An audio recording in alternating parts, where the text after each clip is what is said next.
So the argument goes on, T20 cricket or Test cricket, and there are a lot of people who believe Test cricket is dying, but that's the sport that we should be focusing on. That's true cricket.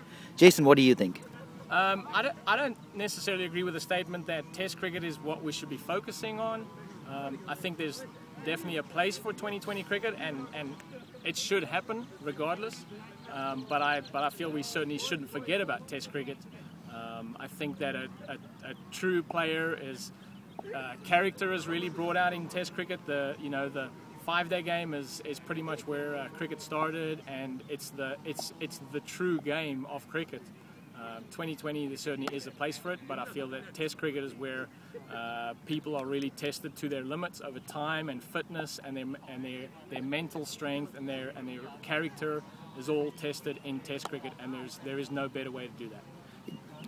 Trix, do you think that's true statement? I don't really agree with that. 2020 cricket brings crowds out. A lot of people watch it. It's a shorter form of the game. Everyone loves watching it. It's the closest to American sports you can get, and I think that's what we need here in the U.S. But in terms of character and pressure situations, I think T20 brings that out in people.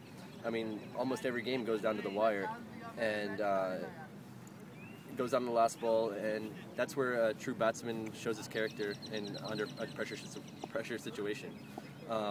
You have guys like Brett Lee bowling in Sachin Tendulkar and intermingling with each other on the same team.